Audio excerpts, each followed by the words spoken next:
Here with Kate Warmack, a sophomore out of East Grand Forks.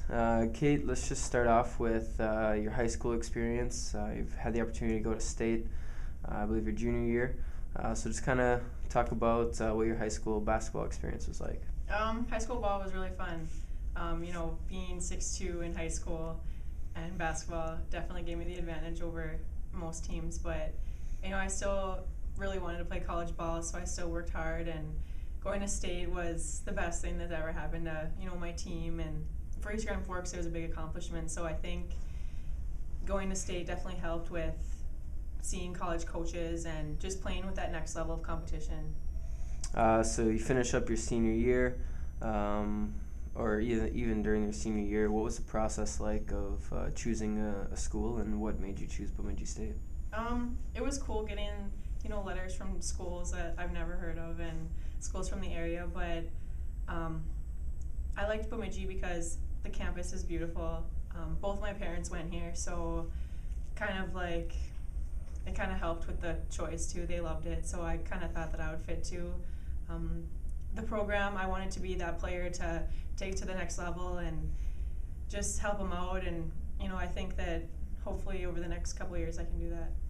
You talked about being 6'2" in high school is an advantage. Now you get to Division II basketball, and now you're just another body out there. What was your transition like your freshman year? It was rough. It was a change. Everyone's 6'2", basically, stronger, faster. It was a learning experience for sure.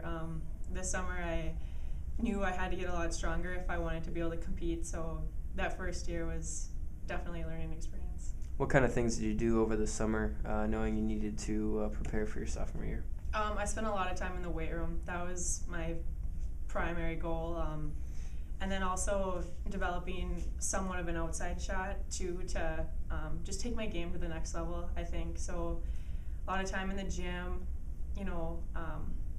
trying to get faster, quicker on my feet too. That was something that I strove for. As the summer went on, I learned a little bit more about Jesse Altoff's status for the year. When you came on campus, it was pretty certain that she wouldn't be able to play, at least to start off. What kind of pressure did that put on your shoulders, knowing that you'd probably take over that scoring, rebounding role down low? There was a little bit of pressure, yeah. I mean, Jessie is such an amazing player, and I knew that someone had to step up and try and take her role, so that role fell in my hands. And over the summer I had no idea if she was going to redshirt, if she was going to play, so I just kept working hard and hoping for the best for Jessie. But I think that all of us are stepping up and filling out that Jessie's role pretty well. Now that it's 8-10 games into the season, how do you feel you're progressing as a D2 athlete? I feel my progression has been pretty well. You can only hope to get better every year, so I think I've definitely improved from last year, and I just hope that I can continue to improve with scoring and rebounding and just as a person. You're a high percentage shooter, not only because you take high percentage shots in the paint, but you're also very accurate when you get outside the paint. How did you develop your shots growing up, and when did you start to realize you have a little bit of range? Ever since I was, junior high, I was working on my touch.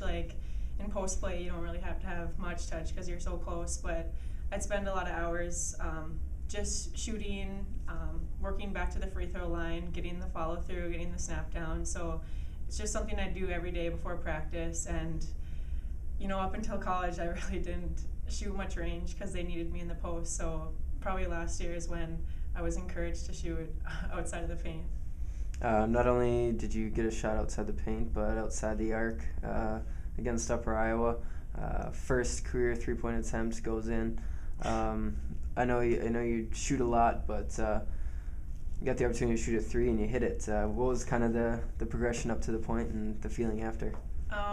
It was the shot clock, to be honest. It was coming down, and I was actually going up to set a screen for the guard, and it came in my hands. I was like, oh. So I just shot it, and it went in, and I was really surprised. How did the bench react to They get the team get a little more excited when a post player like that hits a shot. Oh yeah, I could see my roommate Ellie going crazy, and it was funny. How about your goals? I mean, you're a sophomore. You've got the taste of it from your freshman year of what you want to accomplish on the court. How have your goals developed? I think for a personal goal, I just want to go out every game, and rebounding is very important. And when they need me to step up and score, that as a team, I think that we definitely can make the conference tournament this year. So to have confidence, to have good team morale, just all that is definitely one of my goals. How about your personality? First, on the court, how would you describe your personality? And then away from basketball, how would you describe it? Away from basketball, I'm pretty mellow, super organized, and like to have everything in order. And so when we get on the court, it's not like that. Like, you run the plays and there's no set order. So two different personalities, I guess. On the court, I like to leave everything on the court. When someone makes a good play, get excited about it and just show my emotion that way. How about growing up? Did you have an idol, whether it's basketball related or athlete related or not? And then has it changed to somebody different now that you're a little older? I never had an athletic role model at all. It's always just been my parents, and continues to be my parents. They've always supported me, good or bad games, good or bad days, grades. So they've always been my role models. You're a nursing major. Talk a little bit about what inspired you to go into that field, and then how it's going so far. I really like the body. It's interesting, and I like helping people out. Easy to talk to. I'm a great listener. So I think all those came in consideration, the things that I'm pretty good at with deciding my major. And it's going pretty well. I like all the classes, and I'm excited to keep working at that. I know it's early on, but do you have a focus yet? Have you experienced something, seen something where, I want to do that yet? Not really. No, just got accepted. So I hope in the next 2 or 3 years I'll find something that catches my attention that I'll kind of lean towards in the future. Colleen McKay was a senior last year, also a nursing major, post player. What kind of influence did she have on you, not only on the court, but maybe off the court as well? Oh, Colleen was a huge factor for me. I always tried to follow in her footsteps, on and off the court. She was a great leader, a great teammate, friend. Any questions I ever had about basketball, nursing, practice, she was always there. So she definitely helped me out that first year, and I hope the freshmen will come to me and I'll be able to help them out like Colleen helped me. You're on Twitter. Do you have a favorite person to follow, and why? I like following Erica Trevian on Twitter. Her tweets are always funny and make me laugh. I'll be sitting at home and just randomly laugh, I guess, because she's just real and down to earth, and they're really funny. A lot of the teams actually on Twitter. It's kind of a different developing thing with social media and communication in general. Do you think that those type of communication tools, Facebook, Twitter, have an impact on team camaraderie? I think they do, yeah, because we all tweet back and forth to each other when we're off the court. So on the court we have our bond, and then off the court also you can see we all interact very well.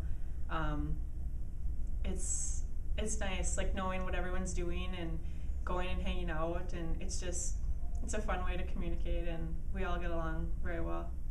It sounds a little cliche, but and you're only a sophomore, but do you have a 5-year or 10-year point in your head where you want to be at in your life? 5 years with a solid job nursing, hopefully somewhere warm. I'm not really a fan of ice and snow. And 10 years, a family, stable job, and just happy with what I'm doing. All right, thanks, Kate. Thank you.